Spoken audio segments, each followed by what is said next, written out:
جو میرے بعد زندہ رہے گا تو وہ بہت اختلافات دیکھے گا. یہاں سے معلوم ہوا کہ حکومت کے جو اختلافات ہیں، حکومت کے تعلق سے پولیٹیکل جو اختلافات ہیں وہ بھی حدیث کا مصداق ہیں، اور ملی جو اختلاف ہیں، دینی اختلافات ہیں، وہ بھی حدیث کا مصداق ہے. کیونکہ اوپر سمع و طاعت کے بعد یہ ارشاد ہے کہ جو عمرا حکم دیں اسے سننا اور سن کر عمل کرنا. معلوم ہوا کہ سیاسی پولیٹیکل جو اختلافات ہیں وہ بھی اسی میں، اور جو دینی اختلافات ہیں وہ بھی اسی میں. حضرت شاہ ولی اللہ صاحب علیہ الرحمہ بڑے آدمی ہیں.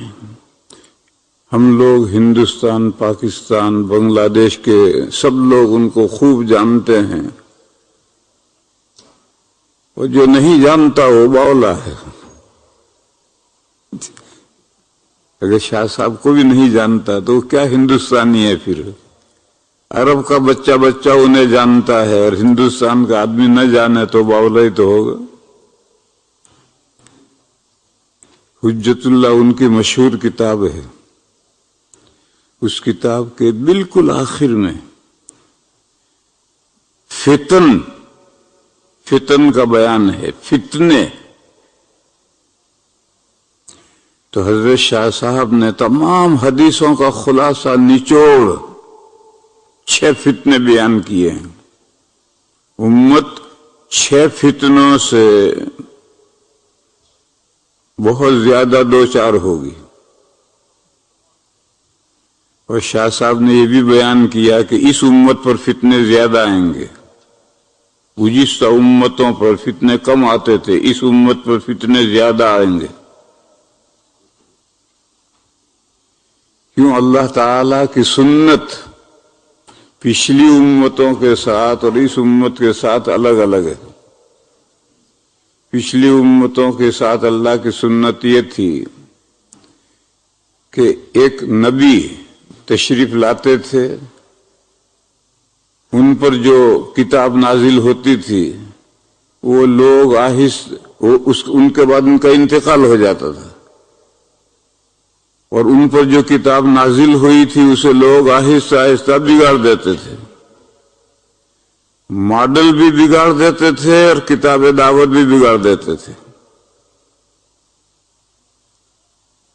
اس کو سمجھو.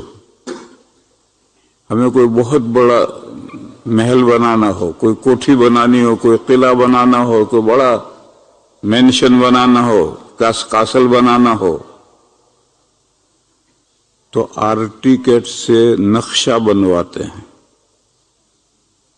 پھر اس نقشے کے مطابق ماڈل تیار کرتے ہیں، مٹی کا ماڈل تیار کر کے میز پر رکھتے ہیں. پھر فنکشن کرتے ہیں اور بڑے آدمی کو بلاتے ہیں، وزیر اعلیٰ کو، وزیر اعظم کو بلاتے ہیں، اور پھر سنگ بنیاد رکھواتے ہیں. پھر اس کے بعد انجینئر آتے ہیں اور وہ ٹیبل پر جو ماڈل رکھا ہے بالکل اس سے ماڈل جیسا محل بنا کر، مکان بنا کے تیار کر دیتے ہیں. یہ ماڈل، اگر یہ ماڈل خراب ہو جائے تو انجینئر کیا بنائے گا؟ تو ہر نبی کی ایک کتاب دعوت ہے. یہی آسمانی کتابیں ہیں جن کتابوں کے مطابق انبیاء لوگوں کو اللہ کا راستہ دکھاتے ہیں. پھر وہ ایک امت تیار کرتے ہیں، یہ ان کی کتاب دعوت کا ماڈل ہے.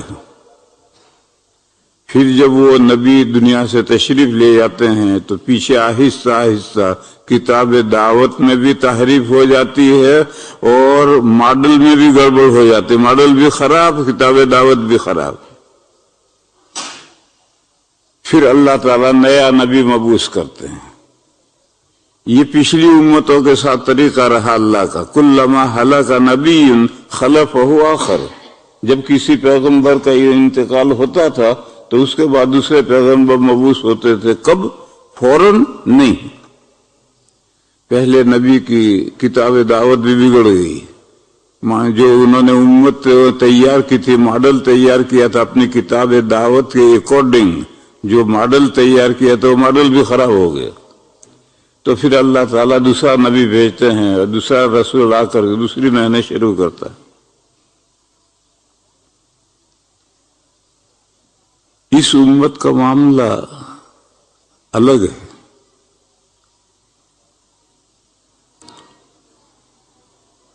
نبی پاک صلی اللہ تعالی علیہ وسلم آخری پیغمبر تشریف لائے. آپ کے بعد کوئی نیا نبی نہیں آئے گا.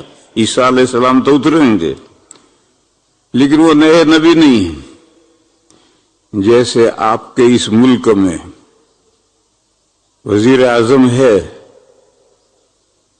انڈیا کا وزیر اعظم یہاں وزیٹر کی حیثیت سے آیا تو وہ یہاں کا وزیر اعظم نہیں ہے، وہ اپنے ملک کا ہے، اور یہاں اس کے احکام بھی نہیں چلیں گے. یہاں اس ملک کا جو وزیر اعظم ہے اسی کا احکام چلیں گے. تو عیسیٰ علیہ السلام آخر زمانے میں اتریں گے تو اپنے زمانے کے نبی نہیں رہے. نہیں، نبی ہیں اپنے زمانے کے. جیسے انڈیا کا وزیر اعظم یہاں آ گیا تو اپنے ملک کا وزیر اعظم ہے، مگر جب یہاں آیا ہے تو یہاں اس کے احکام نہیں چلیں گے. تو عیسیٰ علیہ السلام جب اتریں گے تو حضرت عیسیٰ علیہ السلام کی نبوت ختم نہیں ہوگی، وہ اپنے زمانے کے نبی ہوں گے. البتہ جس زمانے میں، جس پیریڈ میں وہ اتریں گے، نبی پاک صلی اللہ علیہ وسلم کے زمانے میں اتریں گے، اس وقت ان کے احکام نہیں چلیں گے. اس وقت ان کو اس ملک کے قانون پر چلنا پڑے گا. ہمارے یہاں گاڑی چلاتے ہیں دائیں ہاتھ، آپ کے یہاں ڈرائیور بیٹھتا ہے بائیں ہاتھ. تو انڈیا کا گورنمنٹ آئے گا، اس کو گاڑی یہاں کے لاء کے مطابق چلانی پڑے گی. اس کے خلاف اگر کرے گا تو ٹکٹ ملے گا.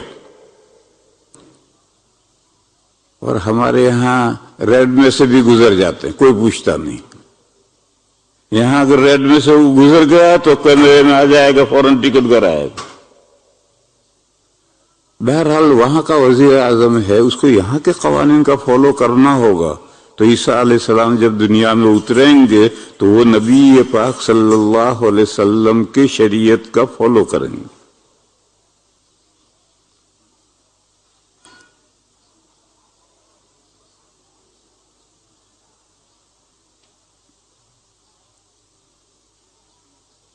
قرآن کریم میں 2 جگہ سیم آیت ہے، وَيُعَلِّمُهُ الْكِتَابَ وَالْحِكْمَةَ وَالتَّوْرَاةَ وَالْإِنْجِيلَ.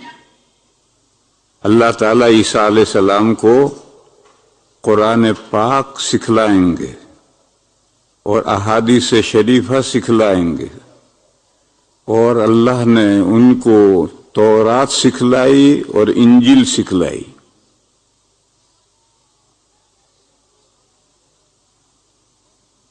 تورات اس لیے سکھلائی کہ انجیل تورات کا سپلیمنٹری تھا، ضمیمہ تھا. تو اصل متن جانتا ہے تو ہی تو اس کی شرح سمجھے گا. اور قرآن اور حدیث سکھلائیں گے. قیامت کے قریب جب اتریں گے تو ان کو قرآن بھی اللہ سکھلائیں گے، حکمت حدیث بھی سکھلائیں گے. 2 جگہ پر یہ آیت آئی، سیم یہی آیت آئی. اور یہ قاعدہ تو شاید آپ حضرات کو معلوم ہوگا کہ قرآن کریم میں ایمفسائز کے لیے، زور دینے کے لیے، تاکید کرنے کے لیے جس چیز کا وقوع بعد میں ہے اسے مقدم کرتے ہیں. قرآن کریم کا یہ طریقہ ہے. عیسیٰ علیہ السلام کے تعلق سے فرمایا وَإِذْ قَالَ اللَّهُ يَا عِيسَى ابْنَ مَرْيَمَ وَإِذْ قَالَ اللَّهُ يَا عِيسَى إِنِّي مُتَوَفِّيكَ وَرَافِعُكَ إِلَيَّ وَمُطَهِّرُكَ مِنَ الَّذِينَ كَفَرُوا. یاد کرو جب اللہ تعالیٰ نے عیسیٰ علیہ السلام سے فرمایا کہ اے عیسیٰ میں تمہیں موت دینے والا ہوں، انی متوفی کا، یعنی اپنے وقت پر، اور فی الحال میں آپ کو اپنی طرف اٹھانے والا ہوں، وہ مطہرک من الذین کفروا، اور آپ کو پاک کرنے والا ہوں ان لوگوں سے جو آپ کو رسول نہیں مانتے، آپ کا انکار کرتے ہیں۔ یہود، جوئش، انہوں نے گھر کا گھیرا ڈال لیا تھا عیسیٰ علیہ السلام کو گرفتار کر کے قتل کرنے کے لیے۔ اس وقت یہ وحی آئی کہ میں آپ کو موت دینے والا ہوں آئندہ، اور فی الحال آپ کو اپنی طرف اٹھانے والا ہوں، اور یہ جو باہر کفار آپ کے منکرین، آپ کو نبی نہ ماننے والے گھر کا گھیرا ڈالے ہوئے ہیں، ان سے پاک کرنے والا ہوں، یہ آپ کو ہاتھ نہیں لگا سکیں۔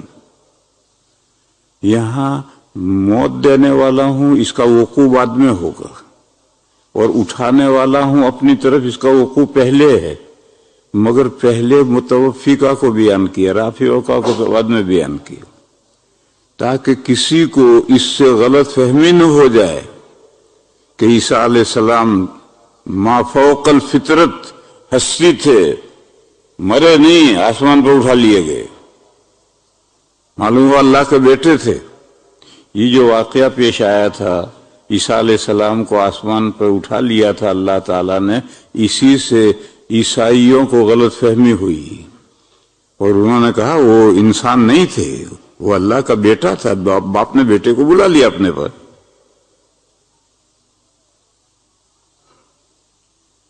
جب عیسیٰ علیہ السلام کو اٹھایا گیا تو وہاں 12 حواری بھی تھے گھر کے اندر، باہر تو دشمنوں نے گھیرا ڈال رکھا ہے، اندر عیسیٰ علیہ السلام کے ساتھ ان کے 12 صحابہ بھی ہیں، حواری مانے صحابہ، ان کے 12 سواری بھی تھے۔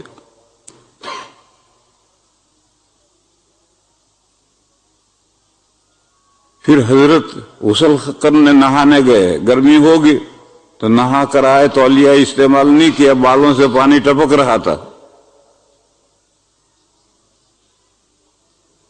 باہر تشریف لائے اور فرشتہ آیا اور یہ وحی پہنچائی کہ آپ کو بھی وقت پر موت دوں گا، فی الحال اٹھاؤں گا اپنی طرف، اور ان باہر جو لوگ آپ کے منکرین ہیں، جو آپ کو رسول نہیں مانتے، ان سے پاک کروں گا، ان کے ہاتھ آپ تک نہیں پہنچے گا۔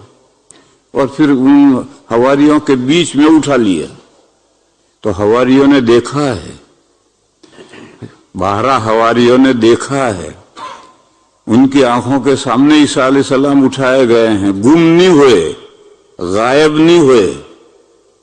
ایک آدمی گم ہو جاتا ہے، غائب ہو جاتا ہے، کسی نے دیکھا نہیں، تو عیسیٰ علیہ السلام گم نہیں ہوئے، غائب نہیں ہوئے، ان صحابہ 12 صحابہ کے سامنے اٹھائے گئے ہیں۔ اس لیے اسی شروع ہی سے یہ عقیدہ بگڑا کہ عیسیٰ علیہ السلام ما فوق الفطرت ہستی تھے، وہ انسان نہیں تھے۔ اگر انسان ہوتے تو سبھی انسان مرتے ہیں اور مر کر کے دفن ہوتے ہیں، اسی طرح سے عیسیٰ علیہ السلام بھی مرتے اور دفن ہوتے، اگر انسان ہوتے۔ وہ انسان نہیں تھے، وہ انسانوں سے اوپر کی بالا تر ہستی تھی، وہ اللہ پاک کے بیٹے تھے، اللہ تعالیٰ نے ان کو اپنے پاس زندہ بلا لیا۔ یہ عقیدہ پہلے سے بگڑتا ہوا آیا۔ قرآن کریم نے اس عقیدے کو رد کرنے کے لیے متوفیقہ کو پہلے بیان کیا، وَإِذْ قَالَ اللَّهُ يَا عِيسَىٰ إِنِّي مُتَوَفِّيكَ، آپ کو بھی اپنے وقت پر آئندہ میں آپ کو بھی موت دینے والا ہوں۔ جب موت دینے والا ہے تو وہ ما فوق الفطرت ہستی کہاں ہوئی؟ اور سب کو موت آئی، اسی طرح ان کو بھی موت آئے گی، البتہ ابھی کسی مصلحت سے میں تمہیں اپنے پاس اٹھا رہا۔ یہ قرآن کریم کا طریقہ ہے کہ جو چیز بعد میں واقع ہونے والی ہو اس پر زور دینے کے لیے، ایمفسائز کے لیے اس کو پہلے کر دیتے ہیں۔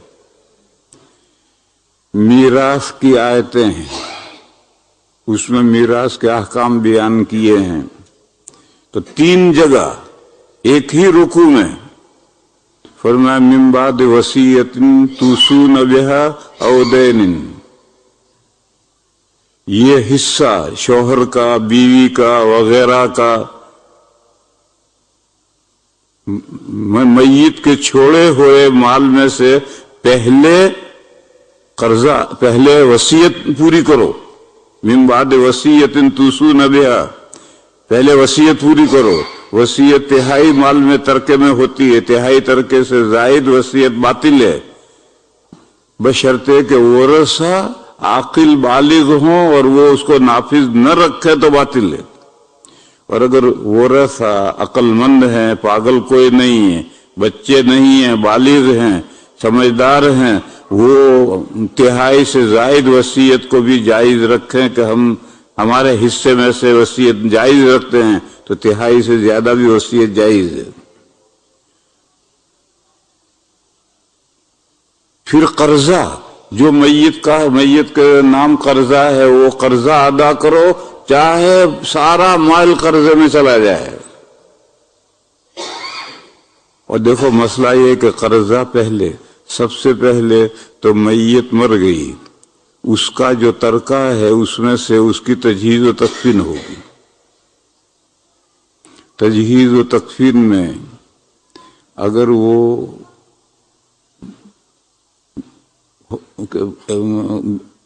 ڈاکٹری علاج، حکیم ڈاکٹر کا علاج کراتے ہوئے مرا ہے اور اس کے بل باقی ہیں تو پہلے ترکے میں سے بل ادا کیے جائیں گے۔ پھر نہلانے کفنانے کے خرچہ اس میں سے نکالا جائے گا، پھر قبرستان کا خرچہ اس میں سے نکالا جائے گا، اس کے پورے ترکے میں سے، کیونکہ یہ آدمی کا اپنا خرچہ ہے، لہذا اس کے سارے ترکے میں سے یہ سارے خرچے نکالے جائیں گے۔ کوئی دوسرا آدمی رضاکارانہ خرچہ کر دے تو اس کی مرضی،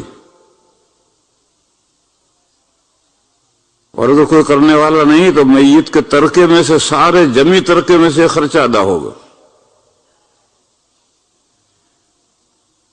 اور یاد رکھو میرے بھائیو، اگر عورت کا انتقال ہوا ہے تو یہ سارے خرچے شوہر کو کرنے ہیں، کیونکہ یہ اپنے خرچے ہیں، اور بیوی کا خرچہ شوہر کے ذمہ ہے، تو شوہر کے ترکے میں سے یہ خرچے نہیں ہوں گے، بیوی کے ترکے میں سے یہ خرچے نہیں ہوں گے، شوہر کو اپنے جیب سے یہ خرچے کرنے ہیں۔ ہاسپٹل کے جو بل آئے ہیں وہ بل تو شوہر کے ذمہ نہیں ہیں، وہ تو اور انسان کے اپنے ذمہ ہے یا گورنمنٹ کے ذمہ ہے۔ زندگی میں بھی عورت کا علاج کرانا شوہر کے ذمہ نہیں ہے، عورت کا علاج یا تو عورت کے مال میں سے ہوگا یا گورنمنٹ کروائے گی، یہ شریعت کا مسئلہ ہے۔ مگر یہ عرب کا مسئلہ ہے، افریقہ کا مسئلہ ہے، امریکہ کا مسئلہ ہے، برطانیہ کا مسئلہ ہے، ہمارے انڈیا کا نہیں ہے۔ ہمارے یہاں انڈیا میں تو بیچاری عورت گھر کی نوکرانی ہوتی ہے، حالانکہ عورت کے ذمے مرد کو کھانا پکا کر دینا بھی نہیں ہے، بلکہ شوہر کے ذمے یہ ہے کہ کھانا پکایا بیوی کو مہیا کرے۔ اس لیے وہاں کے مسئلے اور ہیں، یہاں کے مسئلے اور ہیں۔ اسی لیے جب مجھ سے کوئی کہتا ہے میرا اس سال حج کو جانے کا ارادہ ہے، تو میں اس سے پوچھتا ہوں اکیلا جا رہا ہے بیوی کو لے کے جا رہا ہے؟ کہ اکیلا جا رہا ہوں۔ گجرات میں تو کوئی اکیلا نہیں جاتا، گجرات والے تو بیوی کو لے کر جاتے ہیں چاہے کچھ ہو، لیکن ہمارے یہاں یو پی میں بیوی کو نہیں لے جاتے، اکیلے جاتے ہیں۔ تو میں اس سے کہتا ہوں ڈوب مر، وہ بیچاری تجھے زندگی بھر تیرے گھر میں جھاڑو دیتی ہے، کھانا پکاتی ہے، تجھے تیرے کپڑے دھوتی ہے، اور زندگی میں ایک موقع آیا حج میں لے جانے کا، وہ بھی تو نہیں لے جا رہا، اکیلا جا رہا۔ خوب جھاڑتا ہوں میں اسے۔ تو حج میں لے جانا شوہر کے ذمہ نہیں ہے، مگر وہ تو بیچاری زندگی بھر کی نوکرانی ہے، ہمارے گھر کا سارا کام کرتی ہے، بلکہ ہمارے پالنپور میں تو کھیت کا سارا کام بھی بیچاری عورت کرتی ہے۔ اور پھر زندگی میں ایک موقع آیا حج میں لے جانے کا، وہ بھی اکیلا جا رہا ہے، بیوی کو نہیں لے جا رہا، اس سے زیادہ بے غیرتی کی بات کیا ہو سکتی؟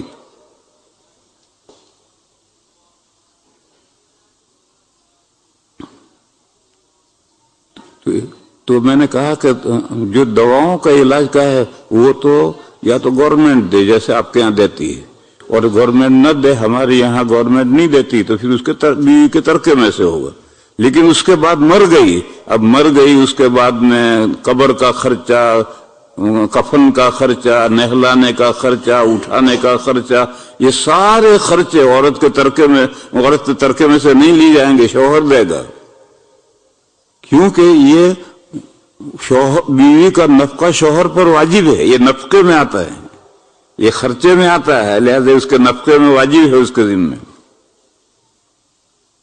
بہرحال ان آیتوں میں 3 جگہ وصیت کو پہلے کیا ہے، قرضے کو بعد میں کیا، حالانکہ قرضہ پہلے ادا ہوتا ہے، وصیت بعد میں ہوتی ہے، وہ ایمفسائز کے لیے ہے، تاکید کرنے کے لیے ہے، زور دینے کے لیے ہے، کیونکہ قرضہ میت کے نام قرضہ جو مانگتا تھا وہ تو میت کے مرنے کے بعد 3 دن صبر کر لے تو غنیمت سمجھو، دوسرے دن آ کے کھڑا ہو جائے گا میرے اتنا قرضہ ہے لاؤ۔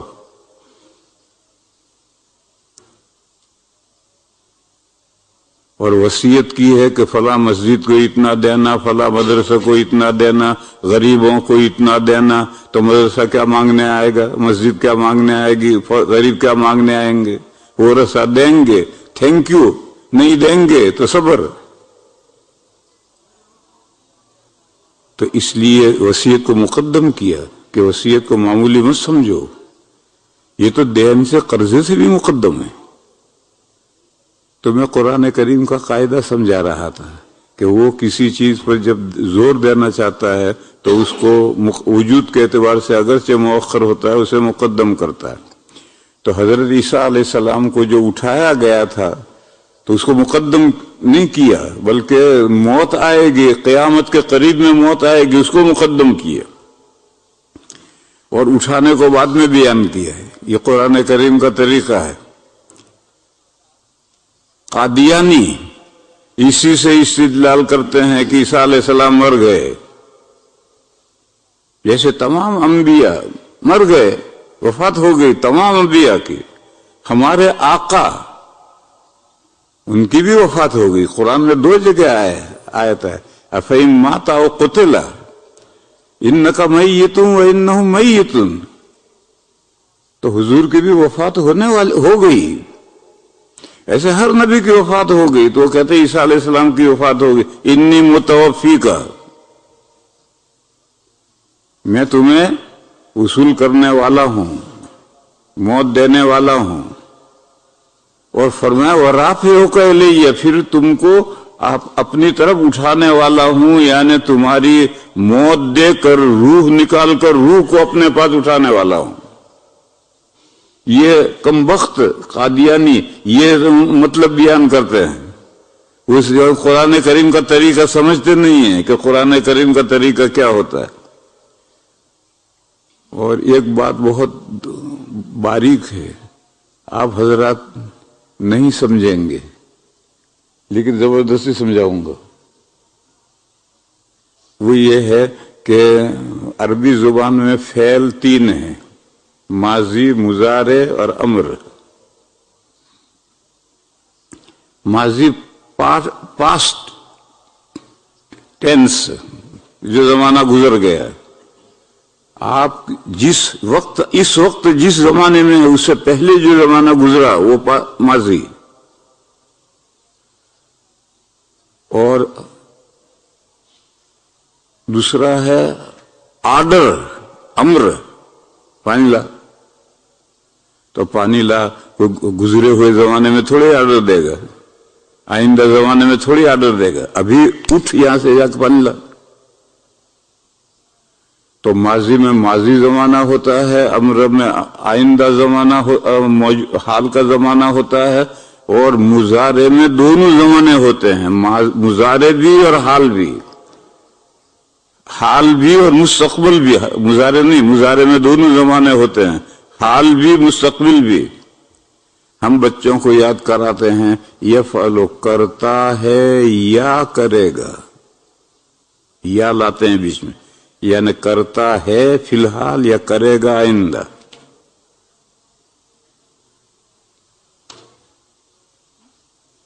مضارع میں دونوں زمانے ہوتے ہیں مگر دونوں زمانے ساتھ نہیں ہوتے. یا تو حال لے لو تو اب مستقبل نہیں، اور مستقبل لے لو تو حال نہیں. پھر دوسرا قاعدہ یہ ہے کہ اسم فاعل مضارع سے بنتا ہے. بس جب مضارع میں دونوں زمانے ہیں تو اسم فاعل میں بھی دونوں زمانے ہوں گے. اب یہ پوری صورت سمجھاؤں میں، سمجھو. دور ہے اسلام سے ہجرت سے مقدم. مدینہ مکے میں خال خال مسلمان رہ گئے ہیں، باقی سب مسلمان ہجرت کر کے حبشہ چلے گئے ہیں. خال خال چند گنتی کے چند مسلمان رہ گئے ہیں. اس وقت تصور کرو کہ مکہ کے مشرکین کی طرف سے مسلمانوں کو کتنا ستایا جاتا ہوگا. ایک جتھا ہو، جتھا رہا ہی نہیں، سب حبشہ چلے گئے. 15-20 آدمی مکہ میں ہیں، جو چاہے جس طرح چاہے ستا لو. اس زمانے کا قصہ ہے. مشرکین مکہ ایک میمورنڈم لے کر کے حضور کے پاس آئے. میمورنڈم کیا تھا؟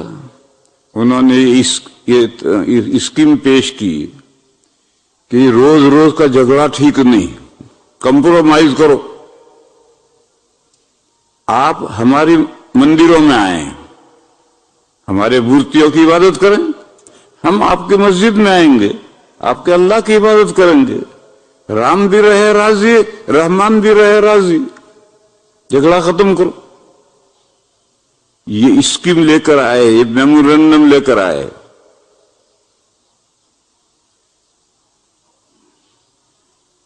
تو وہ کتنا خوش کن. آج کل ایک آئیڈیا ہے کہ دنیا میں جتنے دھرم ہیں سب اوکے، یہ بھی اوکے، یہ بھی اوکے، یہ بھی اوکے. اسی طرح سے بات بڑے علماء کہتے ہیں کہ مسلمانوں میں جو فرقے ہیں وہ بھی سب اوکے اوکے. غیر مقلدین بھی ٹھیک ہے، مودودی بھی ٹھیک ہے، شیعہ بھی ٹھیک ہے، پجامہ بھی ٹھیک ہے، سب ٹھیک ہے. یہ رونگ آئیڈیا ہے کہ سارے دھرم اللہ تک پہنچنے کی محنت اور کوشش ہے. کوئی راستہ لانگ ہے، کوئی شارٹ ہے، کوئی سیدھا ہے، کوئی ٹیڑھا میڑھا ہے. باقی دیر سویر سب اللہ تک پہنچیں گے. جب اللہ تک پہنچنے کی محنتیں کر رہے ہیں تو اللہ تک کیوں نہیں پہنچیں گے؟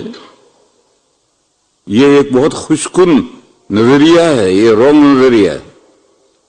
دیکھنے میں بڑا شاندار بات ہے، بھئی بات تو بہت اچھی ہے، بہت اچھی نہیں، بہت رونگ ہے. کیوں رونگ ہے؟ ڈائریکشن اگر 2 آدمیوں کا یا 3 آدمیوں کا ایک ہو اور راستے مختلف ہوں تو وہ دیر سویر اس ڈائریکشن پر دونوں تینوں پہنچیں گے. لیکن 2-3 آدمیوں کے ڈائریکشن ہی مختلف ہے. ایک مکہ جا رہا ہے، ایک چائنا جا رہا ہے. تو یہ مکہ جانے والا تو کسی نہ کسی دن مکہ پہنچے گا، اور یہ چائنا جانے والا تو جتنا چلے گا اتنا مکہ سے دور ہوگا. وہ تو کبھی بھی مکہ نہیں پہنچ سکتا. اس کا ڈائریکشن مکہ ہے، اس کا ڈائریکشن چائنا ہے. تو اسی طریقے پر آپ اسے 2 آدمی یہاں ہیں، ارے بھائی کہاں جانا ہے؟ ایک کا منہ ادھر ہے، وہ اس کونے میں جا رہا ہے، ایک کا منہ ادھر ہے، اس کونے میں جا رہا ہے. تو اس معین کونے پر دونوں کیسے پہنچیں گے؟ یہ تو جتنا ادھر چلے گا اتنا اس کونے سے دور ہوتا چلا جائے گا. تو یہ بڑا اچھا نظریہ سمجھا جاتا ہے، یہ غلط نظریہ ہے. ڈائریکشن قبلہ اگر ایک ہے، قبلہ توجہ اگر ایک ہے تو دیر سویر ہر ایک اس قبلے تک پہنچے گا. اور اگر ڈائریکشن ہی الگ ہے، قبلہ توجہ الگ ہے، تو دونوں ایک ڈائریکشن پر کیسے پہنچیں گے؟ ایک بندہ صرف اللہ کی عبادت کرتا ہے، دوسرا بندہ 2 خدا مانتا ہے، یزدا و رحمن. تیسرا خدا 3 خدا مانتا ہے، فادر، سن اور ہولی اسپرٹ. اور ہمارے ہندوستان کے ہندو ہر پتھر کو خدا مانتے ہیں، کروڑوں خدا مانتے ہیں۔ اب یہ تینوں جتنی محنتیں کر رہے ہیں اللہ تک پہنچنے کی، تو جو ایک اللہ کو مانتا ہے وہی تو ایک اللہ تک پہنچے گا۔ جو دو کو مانتا ہے تو دونوں بوگس ہیں، تین مانتا ہے تو تینوں بوگس ہیں، کروڑوں مانتا ہے تو کروڑوں بوگس ہیں، تو ان کی طرف جو جا رہا ہے وہ حقیقی اللہ تک کیسے پہنچے گا؟ تو اسی طریقے پر میرے بھائیوں یہ سمجھو کہ قرآن کریم کا یہ طریقہ ہے کہ وہ جو حقیقی جو مصرف جو ضروری ہوتی اس کو پیچھے لاتے ہیں اور غیر ضروری کو پہلے۔ عیسیٰ علیہ السلام کو بھی موت آنی آئندہ بھی نہیں تو اس کو پہلے لائے، میت کی وصیت پہلے، حالانکہ وصیت بعد میں ہوتی اس کو پہلے لائے۔ تو یہ قرآن کریم کا ایک طریقہ ہے، جو طریقہ نہیں جانتا، قادیانی نہیں جانتے تو وہ اس آیت سے استدلال کرتے ہیں کہ عیسیٰ علیہ السلام مر گئے، چل مر گئے، قبر کہاں ہے؟ کہا کشمیر میں قبر ہے، کشمیر میں ایک قبر ہے، میں گیا ہوں اس قبر پر، سری نگر میں ہے، اس پر کتبہ لگا ہوا ہے، وہاں عیسیٰ لفظ ہے، عیسیٰ پھر اس کے باپ کا نام ہے۔ عیسیٰ نام کے تو بہت آدمی ہوتے ہیں دنیا میں، کوئی کم تھوڑے ہی ہے، تو وہاں کتبہ لگا ہوا ہے عیسیٰ بیٹا پھلا، وہ کہتا ہے کہ وہ عیسیٰ علیہ السلام ہے۔ اچھا کہ یہ تو باپ کوئی اور ہے، تو قادیانی کہتا ہے یہ باپ کوئی اور ہے، تو عیسیٰ علیہ السلام کے باپ کا نام بتا تو کہاں سے بتا؟ عیسیٰ علیہ السلام کے باپ ہی نہیں ہے۔ بہرحال وہ سری نگر میں ایک قبر ہے، اس کو کہتا ہے کہ وہ عیسیٰ علیہ السلام کی قبر ہے۔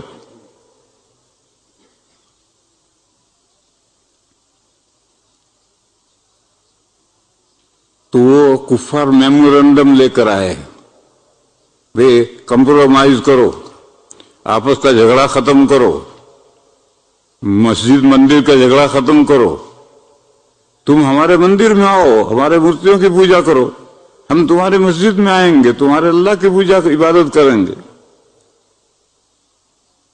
اس پر یہ سورت نازل ہوئی، قل یا ایھا الکافرون، کہہ دیجئے اے وہ لوگوں جو میرے لائے ہوئے دین کو نہیں مانتے۔ کافر کا اتنا ہی مطلب تھا، آج کل کافر گالی بن گیا ہے۔ عیسائیوں کو، یہودیوں کو اگر کافر کہو، کہ ہم کافر ہیں، ہم اللہ کے نبیوں کو مانتے ہیں، اللہ کی کتابوں کو مانتے ہیں، مرنے کے بعد جنت و جہنم کو مانتے ہیں، جزا و سزا کو مانتے ہیں، ہم کافر ہیں، مائنڈ کرتے ہیں۔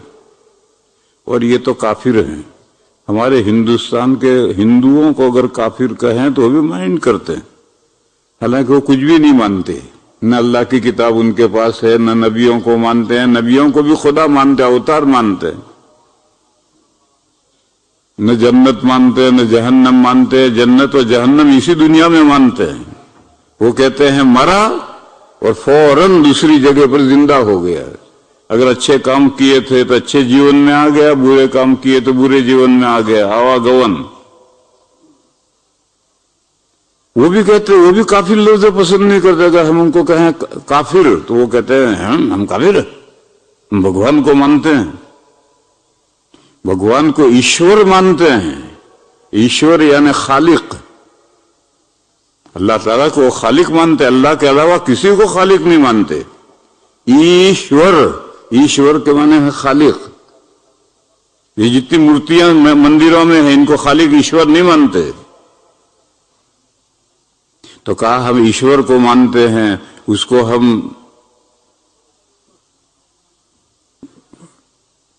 بھگوان مانتے ہیں۔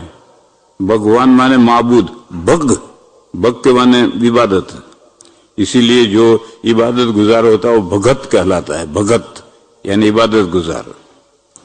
تو بھگ کے معنی ہی بات ہے. تو بھگوان، وان لگتا ہے جیسے پہلوان، ایسا وان لگتا ہے. تو بھگوان مانے معبود، جو ایشور ہے اسی کو معبود مانتے ہیں، کسی اور کو معبود نہیں مانتے. اور یہ مندر میں مورتیاں ہیں ان کو تو اس لیے پوجتے ہیں کہ وہ بھگوان کے نزدیک کر دیں گے. لیقربونا الی اللہ زلفا.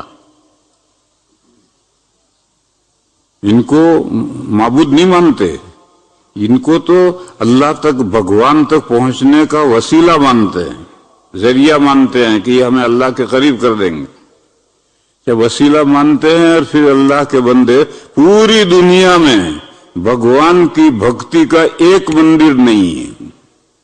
سارے مندر ایرے غیرے نتھو خیرے رام لکشمن گنپتی انہی کے سب مندر ہیں، تو پوجا انہی کی ہو رہی ہے.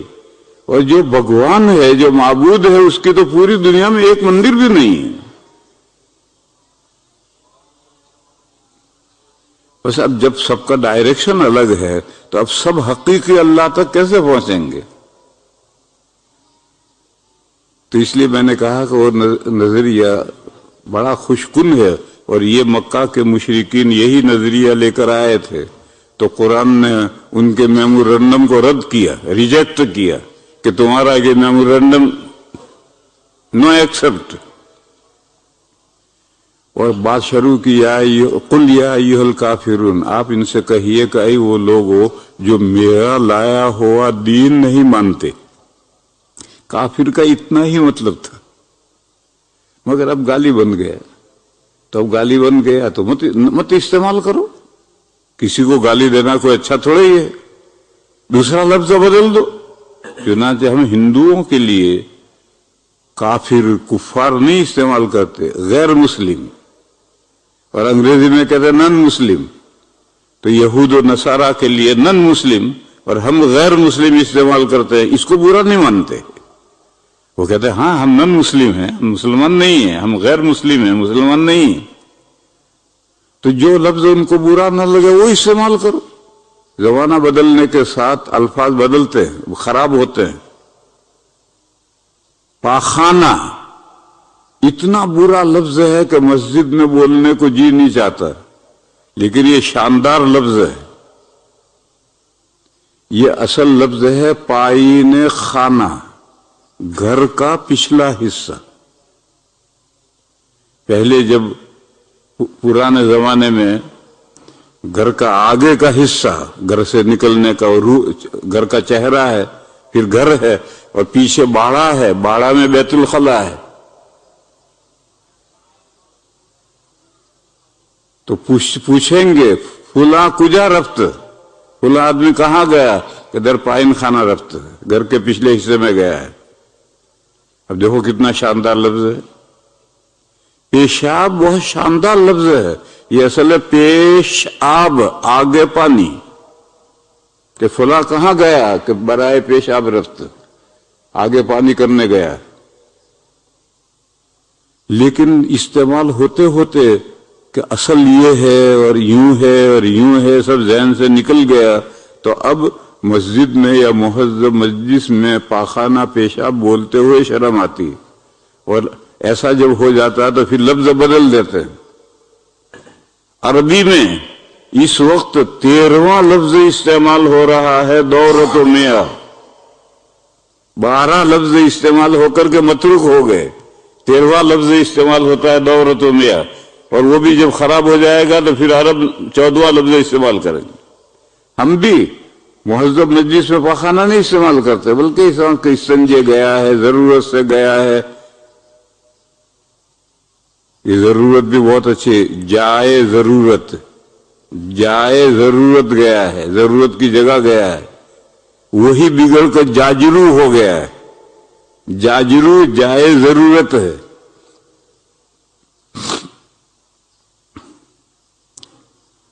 تو میں مسئلہ یہ بتا رہا تھا کہ اگر کافر لفظ کو غیر مسلم مائنڈ کرتے ہیں تو ضروری نہیں ہے کہ ہم لفظ کافر ہی استعمال کریں، یا دوسرا لفظ استعمال کریں، یا کافر لفظ کا ترجمہ کریں. تو کہیں گے کہو اے وہ لوگو جو میرا لایا ہوا دین قبول نہیں کرتے. قل یا ایھا الکافرون. پھر 2 آیتوں میں کہا فی الحال میں تمہارے مندر میں نہیں آتا، تم ہماری مسجد میں نہیں آتے. فی الحال لا اعبد ما تعبدون. یہ لا اعبد مضارع ہے اور حال کے معنی ہے. تعبدون بھی مضارع ہے اور حال کے معنی میں کہ فی الحال نہ میں تمہارے مندر میں آتا ہوں نہ تم ہماری مسجد میں آتے ہو.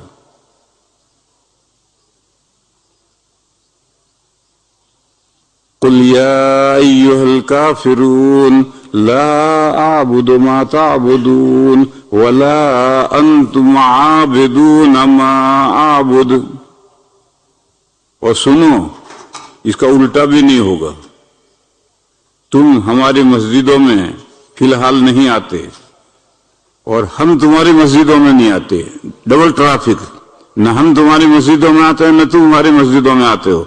نہ تم ہماری مسجدوں میں آتے ہو نہ ہم تمہاری مسجدوں میں آتے ہیں. فیوچر میں کیا ہوگا؟ پریزنٹ ٹینس میں تو یہ ہو رہا ہے فی الحال نہ ہم تمہارے یہاں نہ تم ہمارے یہاں. پھر فیوچر کو سنو، آئندہ بھی قیامت تک نہ ہم تمہاری مسجدوں میں عبادت کے لیے آئیں گے نہ تم ہماری مسجدوں میں آؤ گے. آج 1400 سال گزر کر 15ویں صدی شروع ہو گئی. آج 1500 سال ہو گئے. آج تک دنیا میں کسی جگہ پر مسلمان اپنی مسجدوں کے علاوہ غیروں کے عبادت گاہوں میں عبادت کے لیے نہیں گئے اور غیر ہماری مسجدوں میں عبادت کے لیے نہیں آئے. اگرچہ وہ کہیں کہ ہم آ سکتے ہیں مگر آتے نہیں. یہ ہمارے یوسف بھائی ہیں. ایک مرتبہ یہاں لندن میں یورپ کا جو سب سے بڑا پادری ہے اس سے وقت لے کر کے مجھے ملاقات کے لیے لے گئے. تو ہماری بات چیت ہوئی تھی. تو اس میں نے اس کو دعوت دی کہ دیکھو ہم تمہارے پاس آئے ہیں، تم ہمارے میں فلاں جگہ پر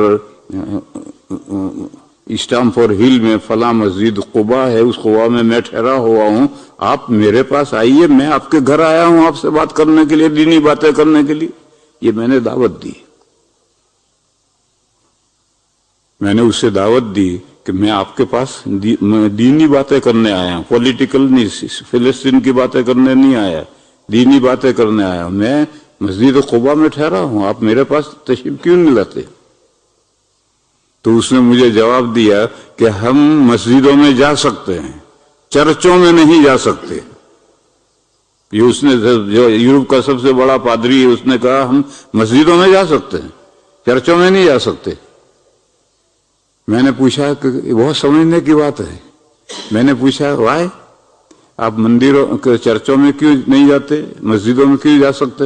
اس نے کہا کہ چرچوں میں شرک ہوتا ہے، یعنی وہ عیسیٰ علیہ السلام کو اللہ کا بیٹا مانتے ہیں اور جہاں شرک ہو وہاں ہم نہیں جا سکتے، اور مسجدوں میں شرک نہیں ہے. یہ یورپ کا سب سے بڑا پادری یہیں لندن میں رہتا ہے. اس نے یہ مجھے جواب دیا کہ ہم چرچوں میں اس لیے نہیں جا سکتے کہ وہاں شرک ہوتا ہے، اور مسجدوں میں اس لیے جا سکتے ہیں کہ وہاں شرک نہیں ہوتا.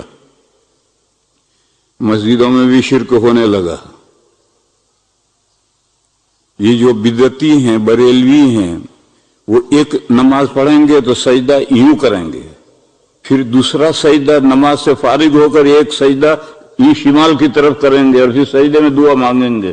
اس کا سجدہ مناجاتیہ نام ہے. یہ شمال کی طرف تو ہمارے یہاں ہندوستان میں کرتے ہیں. ہندوستان میں شمال کی طرف حضرت پیران پیر کی قبر ہے. تو ابھی تو سجدہ کر رہا تھا اللہ کو، ابھی تو سجدہ کر رہا پیران پیر کو سجدہ کر کے. یہ مسجدوں میں بھی شرک ہونے لگا. کلیر میں چلے جاؤ، دیوبند کے قریب میں ہے کلیر. حضرت صابر کلیری رحمت اللہ علیہ کا مزار ہے. اس مزار سے لگا ہوا ان کی قبر ہے، مسجد ہے. تو ابھی تو مزار پر جا کر حضرت صابر کلیری کو سجدہ کر رہا ہے، پھر اذان ہوئی تو مسجد میں جا کے نماز بھی پڑھ رہا ہے۔ تو اب ہماری مسجدوں میں بھی شرک شروع ہو گیا، دیوبندی مسجدوں میں نہیں، دیوبندی مسجدوں میں صرف اللہ کی عبادت کرو، مانگنا ہے جو کچھ اللہ سے مانگو، اللہ کے علاوہ کوئی داتا نہیں۔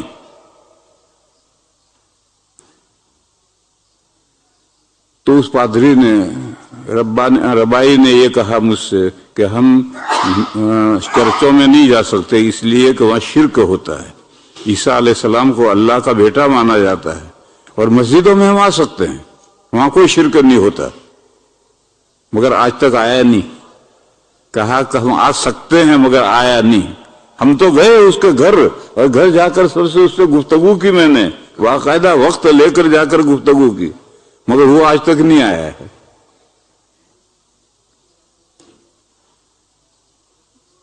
تو قرآن کریم نے پہلے دو جملوں میں پریزنٹ ٹینس مانا ہے، مضارع میں بھی ہے اور اسم فاعل میں بھی، کہ فی الحال نہ تم ہماری مسجدوں میں آتے ہو نہ ہم تمہارے مندروں میں آتے ہیں، اور فیوچر میں بھی ایسا کبھی نہیں ہوگا۔ آج 1500 سال گزر گئے، دنیا کی پوری دنیا کی چپے چپے پر کوئی ایک مثال نہیں ہے کہ مسلمان مندروں میں گئے ہوں یا غیروں کے عبادت گاہوں میں گئے ہوں عبادت کرنے کے لیے۔ رنگون شہر میں ایک پگوڑا ہے، جیسے یہ چرچ کہلاتے ہیں، یہ سینیگوگ کہلاتے ہیں، یہ بدھسٹ جو ہیں وہ اپنی عبادت کی جگہ کو پگوڑا کہتے ہیں۔ رنگون شہر کے بیچ میں سنہرا گولڈن پگوڑا ہے، اور ساری دنیا کے لوگ دیکھنے آتی ہے۔ میں کئی مرتبہ رنگون گیا ہوں، تو ایک مرتبہ شروع میں لوگوں نے، دوستوں نے کہا کہ آؤ تمہیں یہ گولڈن پگوڑا دکھائیں۔ میں نے کہا میں پگوڑا کو دیکھ کر کیا کروں گا؟ وہاں بدھا کی مورتیاں ہوں گی، میں کیا کروں گا وہاں جا کر؟ مجھے نہیں دیکھنا، میں نہیں گیا۔ تو میں عبادت کرنے نہیں، دیکھنے بھی نہیں گیا۔ پھر وہاں ایک کیو ہے، اس میں سے جھرنا آتا ہے، بہت دور سے، پتہ نہیں کہاں سے آتا ہے۔ تو لوگوں نے کہا کہ آؤ چلو یہ جھرنا دکھا۔ میں نے کہا چلو، مجھے اس کا شوق ہے، نیچرل ویو دیکھنے کا شوق ہے۔ میں نے کہا چلو دکھاؤ۔ اب کوئی شوق نہیں رہا نیچرل ویو دیکھنے کا۔ پہلے شوق تھا جب جوان تھا، اب تو بڈھا ہو گیا، اب تو موت کی تیاری کر رہا، اب کوئی شوق نہیں رہا میرے اندر۔ تو میں نے کہا چلو، تو چلے۔ تو بیچ میں جھرنا آ رہا ہے، دونوں طرف بدھا بدھا بدھا، مورتیاں مورتیاں مورتیاں، ہر 10 قدم پر مورتی، 10 قدم پر مورتی۔ تھوڑی دیر تک تو میں گیا، پھر میں نے کہا کہ مجھے جھرنا نہیں دیکھنا، مجھے واپس لے چلو، مجھے نہیں دیکھنا۔ یہ جھرنا ہے یا بت خانہ، بت کدا ہے؟ بدھا کی مورتیاں ہیں، یہ بت کدا ہے یا جھرنا ہے؟ تو ہم تو دیکھنے کے لیے بھی نہیں جاتے۔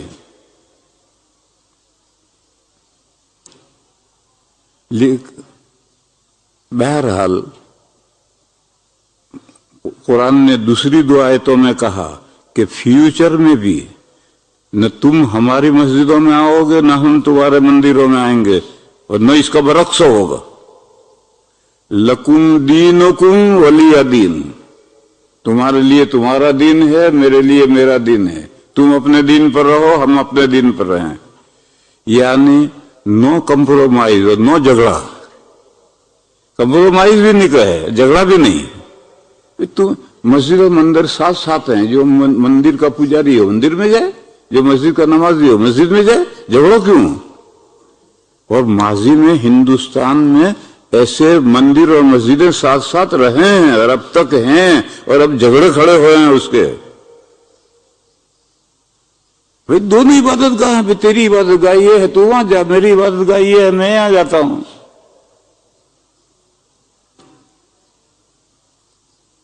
میں جس محلے میں رہتا ہوں، میرا گھر، اس کی چھت، اس چھت سے 25 میٹر کے فاصلے پر مندر ہے۔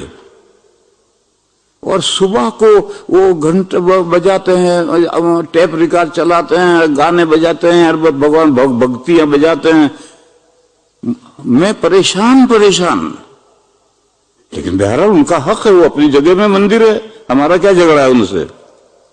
پھر اللہ کا ایسا کرنا کہ وہ پورا محلہ ہندوؤں سے خالی ہو گیا.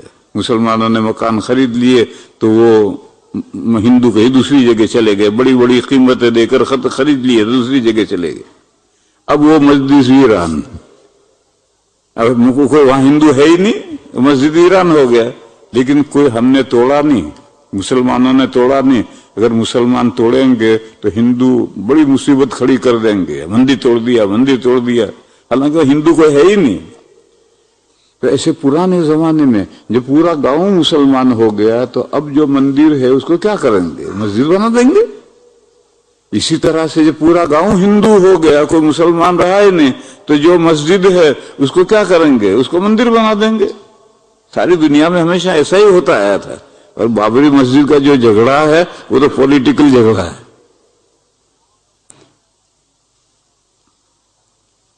تو میرے بھائیوں، یہ کہا لکم دینکم ولی دین، تمہارے لیے تمہارا دین، میرے لیے میرا دین.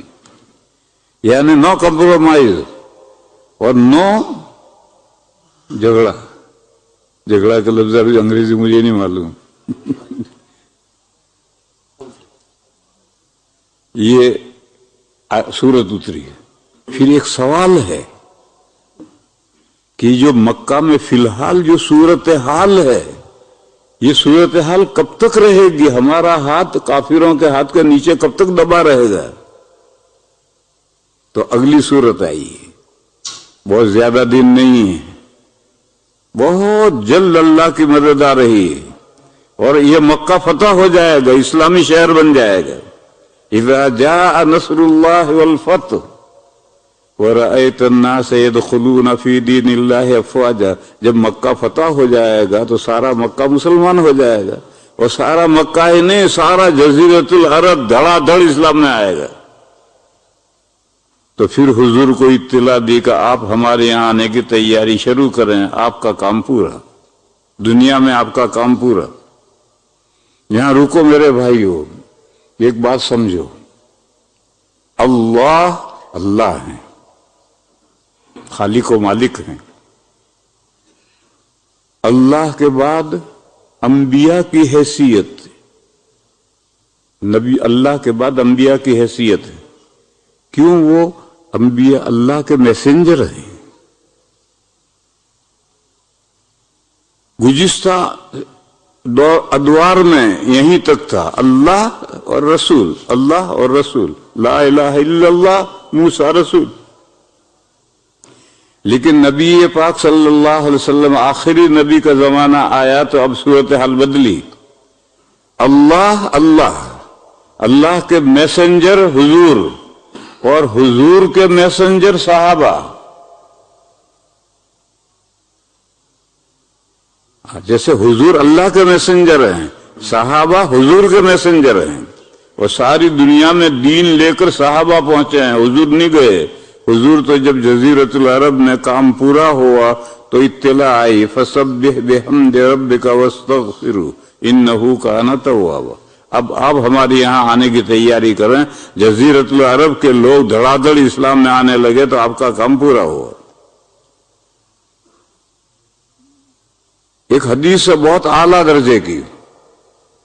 حضرت معاذ رضی اللہ تعالیٰ عنہ کو حضور نے یمن بھیجا تو وہ گھوڑے پر ہیں، حضور ساتھ میں پیدل چل رہے ہیں، ان کو رخصت کرنے کے لیے جا رہے ہیں.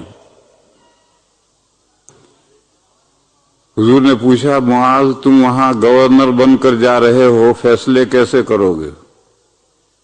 تو انہوں نے کہا یا رسول اللہ قرآن کریم کو سامنے رکھوں گا اور اللہ کی کتاب کے مطابق فیصلے کروں گا. حضور نے پوچھا کہ اگر کوئی مسئلہ قرآن کریم میں نہ ملے تو انہوں نے کہا کہ یا رسول اللہ پھر آپ کی سنت، آپ کے طریقے کو، حدیث لفظ نہیں ہے، آپ کی سنت، آپ کے طریقے کو سامنے رکھ کر کے سنت کے مطابق فیصلہ کروں گا. حضور نے پوچھا کہ معاذ اگر میرے طریقے میں یعنی وہ حدیث ہے جو سنت ہیں ان میں بھی اگر تمہیں کوئی سولوشن نہ ملے تو حضرت معاذ نے کہا کہ میں پھر قرآن و حدیث میں غور و فکر کروں گا اور اپنی پوری محنت خرچ کروں گا، ذرا کوتاہی نہیں کروں گا، اور مسئلہ قرآن و حدیث میں مستنبط کر کے فیصلہ کروں گا۔ تو حضور نے فرمایا الحمدللہ الذی وفق رسول رسولہ الی ما یحب و یرضی۔ اللہ نے فرمایا خدایا تیرا شکر ہے، تو نے اپنے میسنجر کو وہ بات سجھا دی جو تجھے پسند ہے، تیرے رسول کو پسند ہے۔ طریقہ یہی ہے، قرآن میں مسئلہ ہے تو وہاں سے فیصلہ کرو، نہیں تو سنت سے فیصلہ کرو، نہیں تو قرآن و حدیث میں سے غور کر کے استنباط کرو، فقہ قیاس کر کے فیصلہ کرو۔ طریقہ یہی ہے۔ یہاں حضور نے فرمایا الحمدللہ الذی وفق رسول رسولہ، اپنے میسنجر کو۔ معلوم ہوا نبی پاک صلی اللہ علیہ وسلم کی بعثت دوہری ہے، جزیرت العرب کی طرف اللہ کی طرف سے حضور مبعوث ہیں، اور پھر حضور کی طرف سے صحابہ پوری دنیا کی طرف مبعوث ہیں۔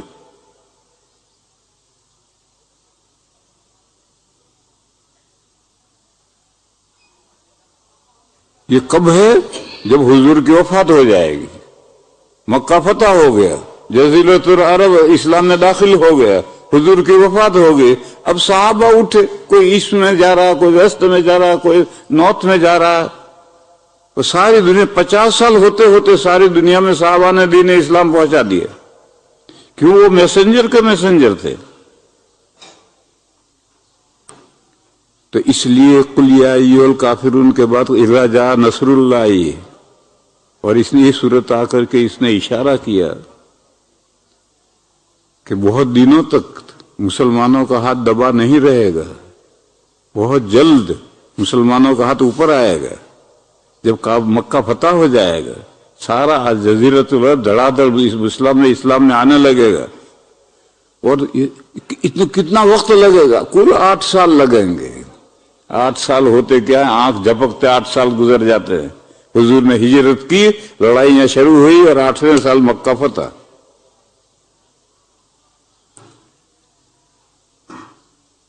پھر سوال پیدا ہوا کہ جب مکہ فتح ہو جائے، جس وقت یہ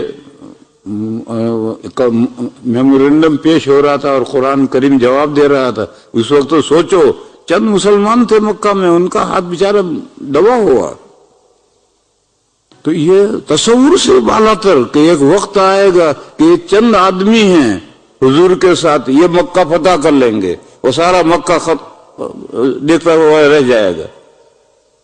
ایسا کیسے ہو جائے گا؟ یہ مکہ کے جو گرو گھنٹال ہیں چودھری، ملینر بلینر، تم فرنیچر غریب کھانے کو تمہارے پاس نہیں ہے، یہ تم مکہ فتح کر لو گے، ارے بلینر ٹریلین سب یہ دیکھتے رہ جائیں گے۔ تو اگلی صورت آئی تبت یدا ابی لہب وتب۔ ابو لہب، یہ ابو لہب سے مراد ہے مکہ کا سب سے بڑا ریچ مین۔ کہتے ہیں یہ حضور کا چچا ہے،